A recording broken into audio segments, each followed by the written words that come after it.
하나님이 여러분들 삶 가운데 계속 새 날을 주시는 이유는 그 샤밧, 일주일에 한 번씩 새로운 날을 선언하는 거예요. 그래서 죄 가운데 있는 우리의 인생이 다시 새것되게 하시고, 또 한 달에 한 번 또 월삭 주셔서 새것되게 하시는, 또 한 해에 또 하루를 너 새날이다 하고 주시고, 그래서 새롭게 하시는 은혜가 우리의 삶 가운데 끊어지지 않아야 됩니다.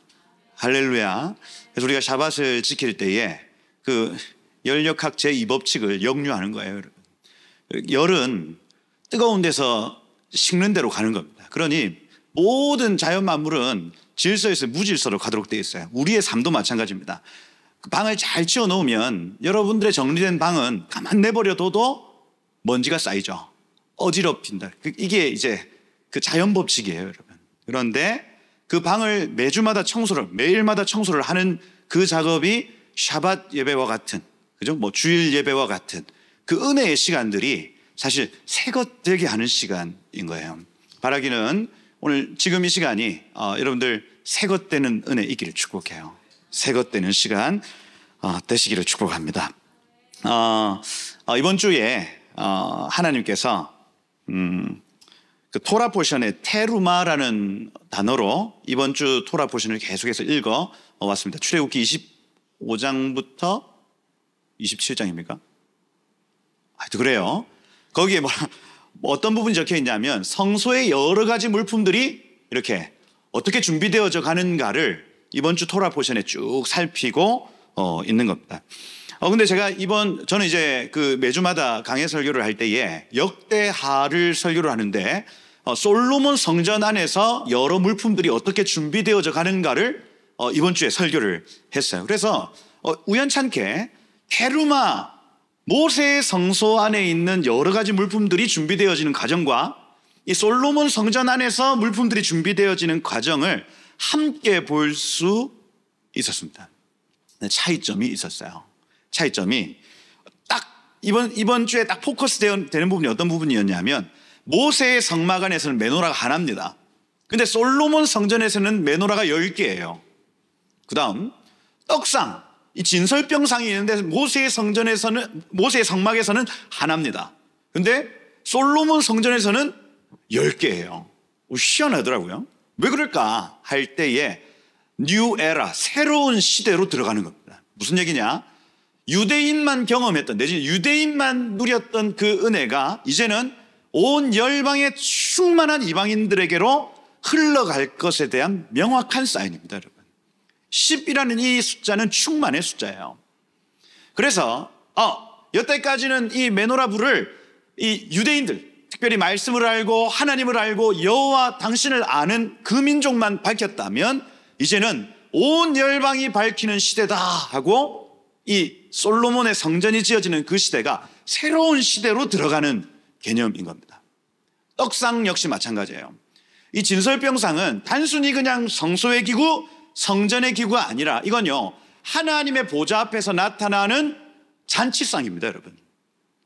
그 잔치상이 처음에는 장자인 유대인들에게만 주어졌다면 이제는 온 열방에게 그 잔치상이 펼쳐진다는 개념이에요.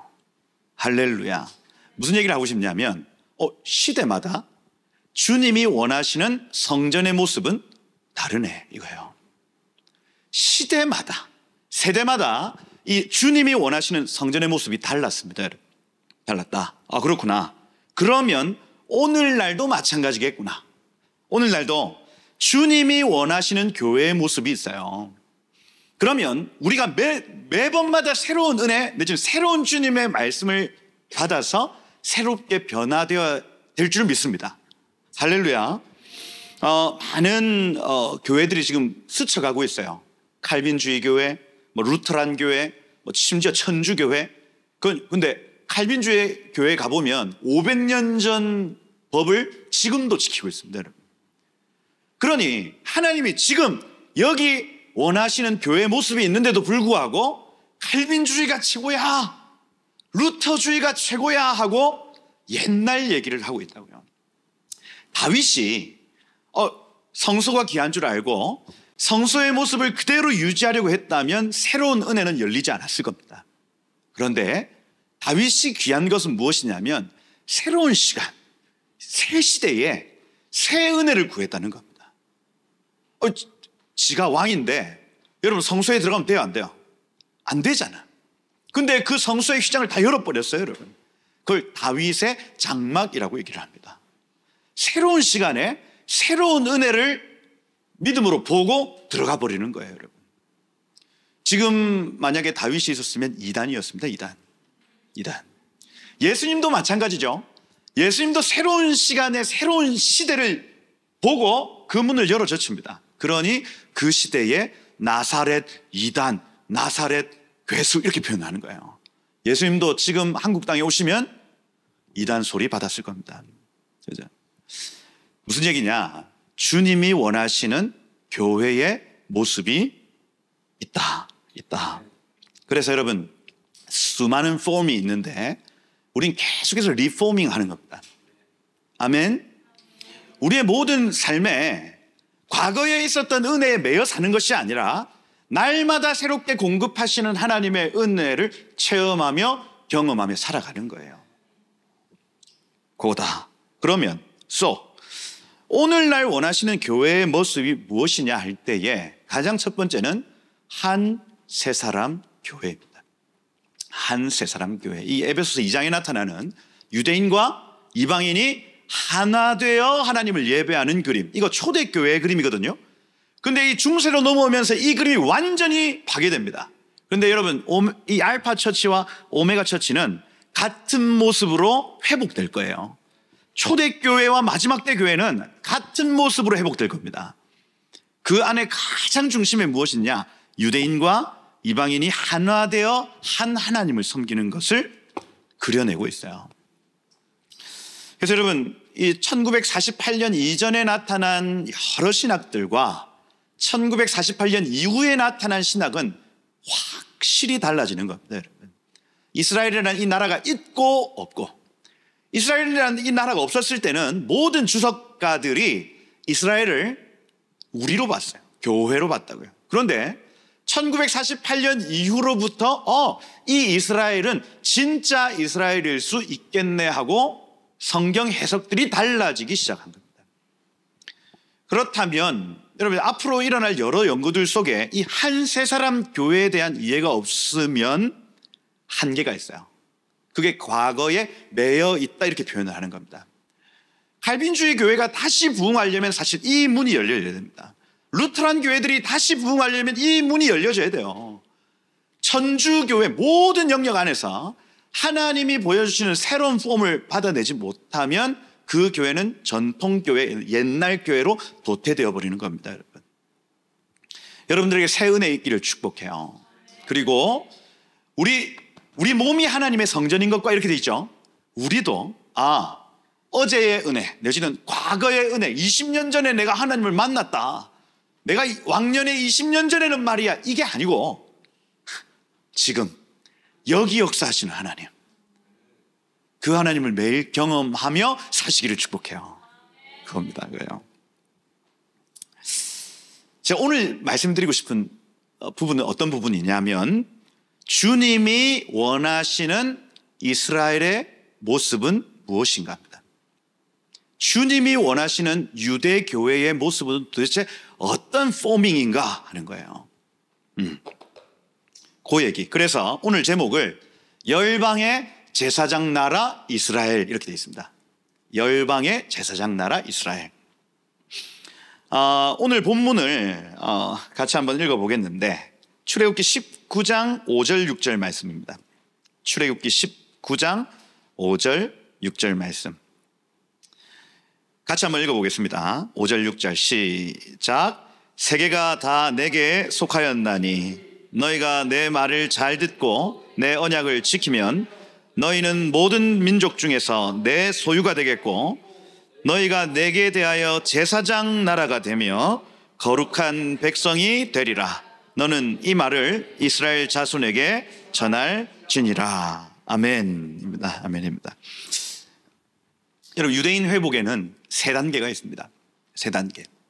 첫 번째 단계는 유대인이 회복됐다라고 할 때 첫 번째 우리가 얘기할 수 있는 알리아입니다.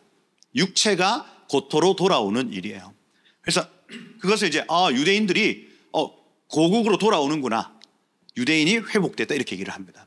그 두 번째 단계는 뭐냐면 메시아닉 주, 이렇게 그들이 예수를 메시아로 고백하는 것이 두 번째 단계예요. 육체가 고토로 돌아오는 것도 회복이고, 두 번째 그의 영이 신앙 고백을 함으로 예수께 자기의 죄를 옮기고 나의 주인은 당신이십니다 고백하는 것, 크리스천 주이시 내지는 메시아닉 주이시가 이 두 번째 단계의 회복이라 할 수가 있습니다. 근데 그 회복이 끝이 아니란 얘기예요. 오늘 이 말씀은 무슨 얘기냐면 하나님이 유대 교회에게 정말 원하시는 것이 무엇이냐고 할 때에 바로 유대인 회복의 세 번째 단계인 제사장 나라예요. 제사장 나라. 그래서 우리가 기도할 때, 우리 유대인들의 회복을 위해서 기도할 때는 주님, 저들이 고토로 돌아가게 해주십시오 하는 거 하나. 두 번째, 저 고토로 돌아간 사람들, 그리고 흩어진 사람들이 예수 믿게 해주십시오 하나. 그리고 마지막으로 저들이 복음을 누릴 뿐 아니라 그 복음으로 열방을 사랑하는 제사장 나라 되게 해 주십시오. 이 세 단계로 기도할 수 있는 겁니다. 여기 지금 오늘 본문에 제사장 나라라는 요 단어 안에 코헨, 마므라카 이렇게 되어 있습니다. 이 코헨 하면은 제사장인데 제사장의 기능이 신명기 33장 10절에 나와 있어요. 신명기 33장 10절에 제사장이 무슨 짓을 하는가 나와 있습니다. 제가 읽어드리면 이렇게 되어 있어요. 신명기 33장 10절에 보면 주의 법도를 야곱에게, 주의 율법을 이스라엘에게 가르치며 주 앞에 분향하고 온전한 번제를 주의 제단 위에 드리리로다 이렇게 되어 있습니다. 제사장은 뭐 하는 사람이냐면 먼저는 말씀으로 하나님의 방향성을 제시한다 이렇게 되어 있습니다. 이 주의 법도를 야곱에게, 주의 율법을 이스라엘에게 가르친다요. 그리고 두 번째, 주 앞에 분향하며 번제를 드린다는 개념입니다. 제사장은 두 가지 합니다. 첫 번째는 하나님을 예배해요. 번제하고 분향합니다. 두 번째, 그 번제하고 분향하는 것을 열방에 가르쳐 주는 겁니다. 제사장의 역할이에요. 그럼 제사장 나라라고 하는 것은 한 나라 전체가 온 열방 앞에서 하나님을 먼저 예배하는 모습을 보여주고, 두 번째, 열방이 예배할 수 있도록 가르쳐 주는 역할이 바로 제사장 나라입니다. 제사장 나라. 그렇구나. 이스라엘의 부르심이 바로 이것입니다. 본래 오리지널 디자인, 이스라엘 유대인들의 오리지널 디자인은 단순히 그냥 예수를 주로 시인하는 차원이 아니라 이들의 부르심은 무엇이냐면 열방으로 예배케 하는 것입니다. 열방으로 예배케 하는 거야. 그렇구나. 세계가 다 내게 속하였나니 이렇게 돼 있죠. 여러분, 전 세계는 하나님 겁니다. 제가 이 역대하 6장을 보는데 그 성전 앞에 물두멍이 있어요. 물두멍. 이걸요, 히브리어로는 하얌 이렇게 적어놨어요. 얌은 바다입니다, 바다. 그래서 하나님의 보좌 앞에 있는 수정과 같이 맑은 유리바다를 물두멍으로 표현해 놓은 겁니다. 다윗은 선상에 있는 하나님의 보좌를 봤어요. 그리고 그것과 똑같이 만들어 놓습니다, 여러분. 수정과 같이 맑은 유리바다를 이렇게 만들어야 되겠구나 하는 거예요. 근데 희한한 게 보여요. 뭐냐면 그 물두멍을 15m짜리 줄로 두 줄을 두릅니다. 총 30m 길이의 줄을 가지고 물두멍이 묶여져 있어요. 자, 아무리 기도하면서 하나님이 이 줄 도대체 뭡니까 할 때에 주께서 세계를 붙들고 계신다는 개념이에요. 그리고 그 줄 사이로 소머리, 그 열왕기상에서는, 열왕기상 8장에서는 박이라고 표현해 놨는데 이 역대하에서는 소머리, 소형상이라고 적어놨습니다. 소형상을 물두멍에 빼곡하게 둘러놓는 겁니다. 두 가지가 전 세계를 붙들고 있어요. 첫 번째는 하나님의 힘입니다. 하나님의 밧줄이 전 세계를 묶어놓고 정확하게 1cm도 벗어나지 않게 지구를 묶고 있다는 개념을 가져요. 두 번째, 소형상은, 소는요 일꾼을 뜻합니다. 주님의 일꾼들이 전 세계를 둘러서 진치고 있다는 개념. 밑에도 여러분 12마리 소가 막 바치고 있다며. 그거 다 하나님의 일꾼들입니다. 하나님의 일꾼들이 기도함으로, 예배함으로, 중보함으로 전 세계를 붙들고 있다는 개념이에요. 여러분, 세계가 다 주께 속했습니다. 아멘입니까? 지금 일어나는 모든 전쟁들, 그저 우리의 모든 상황들 하나님이 딱 붙들고 계신 거라고 성경은 선언하고 있어요. 그리고 약속을 지키는 백성을 나의 세귤라라 이렇게 표현합니다. 너 나의 소유다. 너 나의 신부다. 넌 내 거다. 이렇게 표현하고 있습니다. 그리고 이 코헨 하무라카, 그죠? 그리고 고이 카도시라는 단어. 넌 제사장 나라가 되고 거룩한 백성이 되리라 하고 선언을 하고 있는 겁니다. 여러분, 그래서 유대인 회복에는 세 단계가 있다. 첫 번째는 알리야의 단계다. 제가 지난번에도 한번 그 설교할 때 말씀을 드렸지만, 큰 민족이 가나안 땅에 있는 것 자체가 예수께서 오실 필요 충분 조건이에요. 절대로 예수님은 중국 땅에 안 오십니다. 한국 땅에도 안 오세요. 우리나라에 지금 예수라고 하시는 분들이 36명이 있어요. 자칭 예수 말이에요. 그리고 그 밑에 성도들이 다 있더라고. 희한하죠. 그죠? 또 동방번개 들어보셨어요? 동쪽에서 번개같이 오신 그 중국에 한 분 또 계셔요. 그런데 그거 다 중국 땅에 안 오신다고 성경을 가만히 좀 읽어보세요. 아니라고요. 아니다. 예수님은 절대로 한국 땅, 중국 땅, 미국 땅에 못 오셔요. 가나안 땅으로 오시는 겁니다. 그리고 중국인일 수 있다 없다? 없다. 한국인일 수 있다 없다? 없다. 오직 유대인, 이 다윗의 혈통, 아브라함의 혈통으로만 옵니다. 그래서 이 큰 민족을 가나안 땅에 이들이 정확하게 있어야 초림, 재림이 일어나는 거예요. 알리야 왜 합니까? 사실 그 이유입니다. 예수께서 오실 필요 충분 조건이 되어야 주님이 오시거든요. 그겁니다. 그래서 알리야라고 하는 영역은, 그렇구나, 큰 민족이 가나안 땅에 있어야 하는 영역이구나. 그죠? 출애굽기가 그것을 증명하죠. 그리고 출바벨론의 기술이 그걸 증명합니다. 유대인들은 가나안 땅에 있어야 돼요. 지금 거의 2000년 동안 이들이 고토로 돌아가지 못했다가 이제 다시 돌아가는 시간이 열려버렸습니다. 지금 우리 세대 말이에요. 알리야는 유대인 회복의 첫 번째 단계라 할 수가 있습니다. 이게 여러분 창세기 12장에 보면 본토 친척 아비 집을 떠나 내가 너에게 지시한 그 땅으로 가라 말한 거예요. 그거. 그리고 신명기 30장 3절에 보면 이렇게 되어 있어요. 내 하나님 여호와께서 마음을 돌이키시고 흩으신 그 모든 백성 중에서 너를 모으실 것이다. 이런 표현. 시편 147편 2절에도 여호와께서 예루살렘을 세우시며 이스라엘의 흩어진 자를 모으시며 이렇게 되어 있습니다. 복음이죠. 하나님은 이 땅 가운데 예수를 다시 보내기 위하여 흩어진 유대인들을 모으시는 하나님. 에스겔서 11장 17절도 이렇게 되어 있습니다. 너는 말해라. 주 여호와의 말씀에 내가 너희를 만민 가운데서 모으며 흩은 열방 가운데서 모아내고 이스라엘 땅을 너희에게 주리라. 이렇게 되어 있습니다. 지금 이 말씀을 근거로 많은 유대인들이 고토로 돌아오고 있어요. 그래서 여러분, 이스라엘은 언제나 흩어져 있지만 하나님은 언제나 독수리 날개로 그를 업어 모아주시는 분이십니다.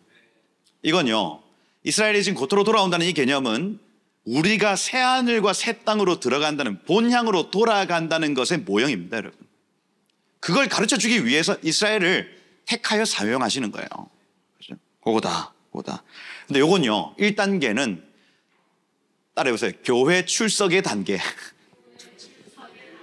요건요, 6이 들어오는 겁니다. 6이 들어오는 거. 그래서 알리야가 됐다고 해서 야 이스라엘이 회복됐어 이게 아니에요. 교회를 출석했다는 개념입니다. 그럼 2단계가 있습니다. 2단계가 뭐냐? 바로 이 메시아닉 주, 크리스천 주스 이렇게 표현하는 신앙 고백의 단계. 따라해보세요. 신앙 고백의 단계. 신앙 고백의 단계가 있어요. 요거다. 그래서 예수가 메시아이심을 고백하는 일들 말입니다. 그래서 우리가 기도할 때 첫 번째, 하나님 저들이 고토로 돌아오게 해주십시오. 두 번째, 저들이 예수를 메시아로 고백하게 해주십시오 하는 겁니다. 그래서 제가 이번 주에 이제 메시지들을 준비하면서 이 책을 읽고 있었단 말이에요. 이 랍비를 찾아온 예수 읽고 있었어요. 그래서 이걸 좀 나눠야 되겠다 해서 준비를 했는데 인터뷰가 올라오더라고요. 그래서 여러분 그 인터뷰를 꼭 보시고 이 책도 여러분 구입해서 꼭 보셔야 될 것 같다. 왜냐하면 유대인 선교 내지 유대인 전도에 대한 인사이트가 있습니다. 특별히 제가 어제 이제 티쿤에서 나눈 얘기들 안에 북한 동포들이 유대인 전도에 쓰임 받습니다. 여기 그 조지 베네딕트라는 유대 랍비입니다. 유대 랍비가 문방구에 볼펜 사러 갔어요. 볼펜 사러 갔는데 그 문방구 주인이 하필 서재필 박사님이셨어요. 그래서 이 문방구 주인에게 이제 볼펜 사러 이렇게 계산하러 갔는데 마침 거기에 사진들을 이렇게 봤더니 막 이 참혹한 어떤 3.1 운동 이후의 공포 정치, 일본의 그 공포 정치에 의해서 막 무슨 강간 당해가지고 막 그 채찍에 맞아가지고 막 피를 흘리는 장면, 아이들이 있는 겁니다. 뭐냐? 근데 그 앞에 또 마침 또 이승만 대통령이 눈물 흘리면서 그 사진을 같이 보고 있는 장면. 그런데 이 조지 베네딕트라는 이 랍비의 마음에 극률한 마음이 확 올라옵니다. 이게 포인트예요, 여러분. 본인들이 러시아, 우크라이나, 그 유럽 지역에서 당했던 좀 집단 핍박 이런 것들하고 딱 오버랩되면서 속에서 라함이라고 하죠. 극률, 어미의 태에서 나오는 그 깊은 극률한 마음이 확 올라와 버립니다. 이게 여러분 첫 번째 단계예요. 유대인들이 그냥 안 돌아옵니다, 여러분. 그런데 먼저는 그 라함, 우리가 경험했던 고난을 어떤 민족이 경험하고 있네. 여기에서 인류의 내지는 이 그 극률이 헤세드가 올라와 버리는 겁니다. 그때부터 이 사람의 입에서 뭐가 나오냐면 어떻게 도와주면 돼? 내가 유대인 랍비인데 너희 어떻게 도와주면 돼? 이겁니다. 이거예요. 그래서 아무 돈도 없고 힘도 없던 이 서재필 이승만 박사가 그의 도움을 받아서 제1차 한인 자유대회를 열기 시작하고 필라델피아 그 독립 선언이 있었던 그 장소에서 대한 독립을 외치기 시작하고, 그죠? 이분이 그 극률한 마음으로 2만 5천 명의 그 후원자를 모집하고요. 어마어마한 그 극률을 막 풀어낸. 그런데요, 그 계속되는 모임들 가운데 이 사람이 표현하는 게 뭐냐면 하나님의 임재가 느껴진다는 개념이에요. 이 책에 자세하게 나와 있습니다. 아니, 한국 사람들을 만나는데 여태까지 내가 토라를 읽으면서 내지는 이 유대회당에서 그 신앙생활을 하면서 느끼지 못했던 임재가 느껴지기 시작했다는 얘기예요. 깜짝 놀랐습니다, 여러분. 그리고 세 번째, 1단계는 극률입니다. 극률. 이 포인트가 중요해요. 왜냐하면 북한 사람들이 지금 홀로코스트와 같은 일들을 경험하고 있기 때문입니다. 만약에 유대인들이 이 소식을 들으면, 제가 지연아 작가님 지난번에 만났을 때 이 얘기를 했어요. 지연아 작가님이 어느 교회에서 간증을 하는 그 앞에 하필이면 유대인 사업가가 한 명 앉아 있었어요. 그런데 간증하는 내내 눈물을 펑펑펑펑 흘리더니 네가 믿는 하나님 내가 믿겠다고 고백을 했다는 겁니다. 제가 그 얘기를 들으면서 북한 동포들이 지금 경험하고 있는 그 고난은 우연이 아니다, 이거. 그리고 이 책을 딱 읽는데 연결이 돼버리는 겁니다. 그분들은 그냥 예수를 메시아라고 고백하지 않고 무언가 장치가 있어야 되는 건데 그 첫 번째 장치가 극률한 마음인 거예요. 그걸 전 세계에서 지금 유일하게 누가 이 유대인의 극률을 자극할 수 있냐? 북한 동포들입니다. 북한의 문이 열려야 됩니다, 여러분. 그래야 유대인의 남은 자들이 주께로 돌아올 수 있어요. 이겁니다. 연결되어 있다고요, 지금. 그리고 우리의 모임에 하나님의 임재가 있어야 되죠. 두 번째 단계입니다. 같이 저 이방인들하고 같이 모임을 하는데 임재가 있어요. 임재가. 여기 김노디 대표의 연설, 그리고 청년 대표의 연설 중에 그들은 나라와 그리스도를 위해 생명을 드린다는 고백을 하기 시작했다. 근데 거기에서 임재가 느껴졌대요. 진짜 진심. 이 나의 생명과 나의 조국 그리고 그리스도를 위한 삶이 딱 일치되는 모습 가운데 임재가 느껴졌다 얘기를 하는 겁니다. 그리고 세 번째가 뭐냐면 이 책에 나와 있습니다. 그리스도인들 안에 느껴지는 신성한 성품 말이에요. 유대인들, 자기가 얼마나 많은 유대인들을 만나봤겠습니까? 그런데 율법적인 삶에서 느끼지 못했던 그 신성한 성품을 서재필, 이승만, 그리고 그 초대 그 건국의 아비들 안에서 그걸 느꼈대요, 여러분. 힌트가 보이죠?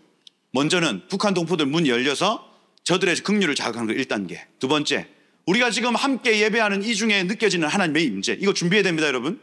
그리고 세 번째, 우리의 삶에 있는 신성한 성품. 정말 말씀을 진리로 믿고 진리대로 살아가는 사람들의 그 삶을 통해서 유대인들은 회복됩니다. 이거요.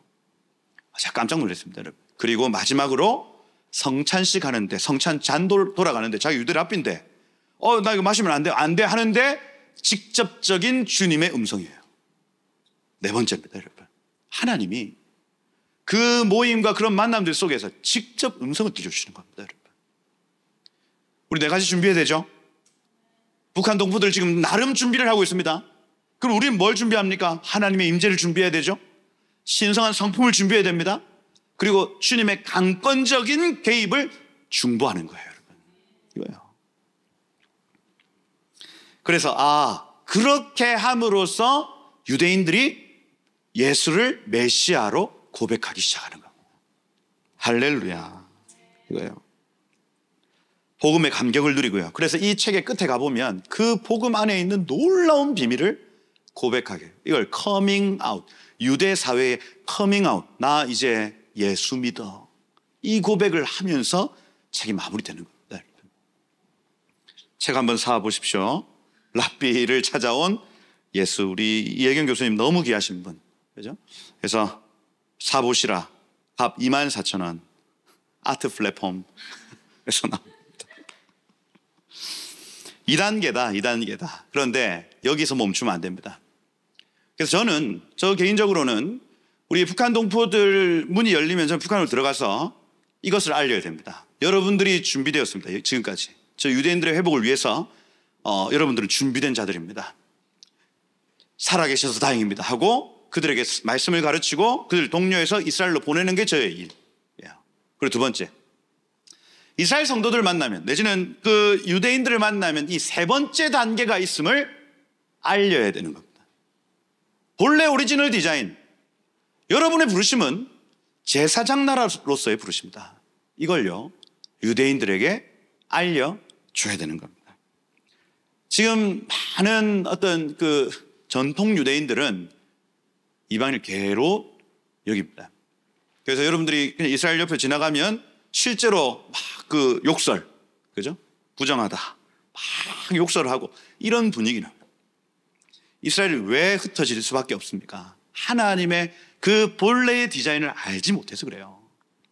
이방인들을 개로 여기고 그 배척할 것이 아니라 저들을 예배케 하는 부르심이 바로 유대인들의 부르심, 이스라엘의 부르심인 거예요, 여러분.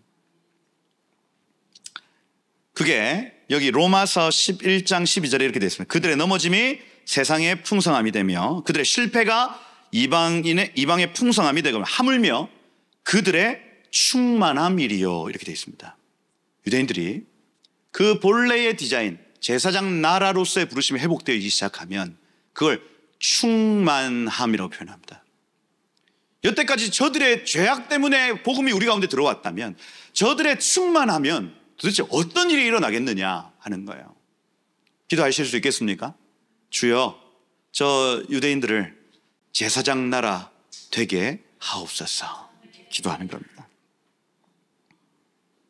요한일서 3장 11절에 보면 이렇게 돼 있어요. 요한일서 3장 11절 이렇게 돼 있습니다. 우리는 서로 사랑할지니 이는 너희가 처음부터 들은 소식이라. 가인과 같이 하지 마라.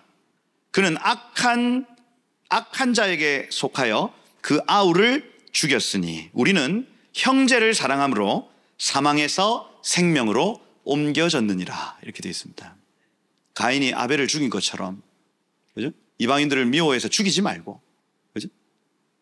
우리도 유대인이 미워서 그들을 죽이지 말고 우리는 서로 사랑함으로 사망에서 생명으로 옮겨졌느니라. 이게 기름 부음의 단계예요. 기름 부음의 단계. 여러분, 성경에서는 부정한 상태가 있고 정한 상태가 있고 거룩한 상태가 있습니다. 이 uncleanness, cleanness, holiness예요. 사람의 상태는 세 단계입니다. 그래서 이 부정한 상태에서 정한 상태가 되려면 예수 그리스도의 보혈이 필요해요. 피. 누군가 이 죄 문제에 개입을 해야 된다는 겁니다. 그래서 그게 양이든 그게 소든 염소든 피가 흘려지면 unclean에서 clean으로 옮겨집니다. 그런데 이 cleanness, 이 정한 상태에서 거룩한 상태로 옮겨지려면 기름 부음이 필요한 거예요. 기름 부음. 그래서 여기서 여기 옮겨지는 건 보혈이고 여기에서 여기 옮겨지는 건 기름입니다. 그죠? anointing이에요. 홀리니스로 바뀌어지려면 그걸 사역자 내지는 여기서 제사장 나라 이렇게 표현하는 겁니다. 알리야가 됐습니다. 육체가 고토로 돌아왔어요. 그죠? 그 다음 신앙 고백, 예수께 나의 죄를 옮겨 놓으면 이게 보혈을 통과하는 정한 상태가 되어지는 겁니다. 근데 거기가 마무리가 아니라고요. 기름 부음의 시간으로 바뀌어져야 된다는 겁니다. 우리 유대인들을 중보하면 세 가지로 중보할 수 있습니다. 주여, 그들을 고토로 돌려보내십시오. 주님, 그들이 예수를 메시아로 고백하게 하십시오. 세 번째, 하나님 그들을 제사장 나라 되게 하옵소서. 여러분, 열방의 제사장 나라 누구냐? 이스라엘입니다. 이스라엘. 우리가 이스라엘 회복을 위해서 기도할 때에 이 기도의 제목을 결코 빼뜨려서는 아니 되겠다. 그래서 오늘 이 샤밧에, 그죠? 우리의 삶 가운데 은혜 베푸셨던 하나님께서 우리 유대인들에게 은혜 베푸시기를 축복하고요. 하나님, 저들이 예수를 주로 고백하고 거기에서 하나님 은혜를 누릴 뿐 아니라 은혜를 끼치는 자들 되도록 제사장 나라 되어 온 열방을 사랑하여 품고 중보하며 예배케 하는 민족 되도록 역사하여 주옵소서 하고, 그렇게 이 한 주 기도하시다가 그 은혜 갑절로 받으시는 여러분 되시기를 예수 이름으로 축복드립니다. 우리 한 가지 같이 한번 기도하고 오늘 마쳤으면 좋겠습니다. 그래서 한번 짧게 우리 동성기도하고 마칠 때에 세 가지 기도합시다. 하나님, 유대인들 돌아오게 해주십시오. 하나님, 유대인들 예수 믿게 해주십시오. 하나님, 유대인들 제사장 나라 되게 해 주십시오. 우리 한번 이 세 가지 기도 제목을 가지고 다시 한번 주여 부르고 우리 기도하고 나가도록 하겠습니다. 함께 기도하겠습니다. 주여, 아버지 하나님 감사합니다. 하나님, 오늘 하나님 이 샤밧에 하나님 우리가 이 샬롬을 선포하고 하나님 마땅히 그 하나님의 본래 그 디자인, 하나님의 그 오리지널 디자인으로 믿음으로 축복합니다. 주님, 유대인들의 삶 가운데 하나님 먼저는 이 알리야의 복이 있게 하시고 고토로 돌아가는 복이 있게 하시며, 하나님 그들이 예수를 주로 고백하며 예수를 메시아로 고백하며 그리스도로 고백하는 일들을 하나님 나타나게 하옵소서. 하나님 특별히 바라옵기는, 중보하기는 하나님 저들의 삶 가운데 하나님 은혜를 누릴 뿐 아니라 은혜를 끼치는 자들로 기름 부어주셔서 하나님 놀라우신 하나님의 복음의 통로, 의의 통로, 주의 나라의 통로 되어지도록 역사하시고 기름 부어 주옵소서. 성령이 임하십시오. 성령이 기름 부어 주옵소서. 하나님, 그 구속사의 경륜 안에서 우리에게 베푸신 은혜에 따라 저들에게도 은혜를 베풀어 주옵소서. 하나님, 우리의 주인 되시고 우리의 모든 것 되신 예수가 저들의 모든 것이 되어주시며, 전쟁 가운데 기댈 자 누구냐? 예수 그리스도, 예수와 하마시아를 고백하며 누가 메시아인가, 누가 메시아인가 저들이 탐구하며 기도할 때에 예수님 저들의 소망 되시고 저들의 모든 것 되사 하나님 모든 환난 가운데 피난처 되심을, 구원자 되심을, 반석 되심을, 높은 망대 되심을 나타내어 주옵소서. 하나님, 우리가 사랑으로 그들을 중보할 때에 주님 오셔서 한 몸 되게 하시는 은혜 있게 하시고, 주님 그래서 마라나타 주 예수여 어서 오소서 하는 그 고백을 함께 외치며 주의 오실 길을 예비하는 제사장 나라로 기름 부어 주옵소서. 이 한 주 그렇게 하나님의 샬롬이 임하는 한 주 되게 하시고 우리를 새것되게 하사 또 새로운 노래, 새로운 말씀으로 살게 하옵소서. 그렇게 이 시간들을 채워나가실 주님을 기대합니다. 감사합니다. 예수 그리스도의 이름으로 기도드립니다.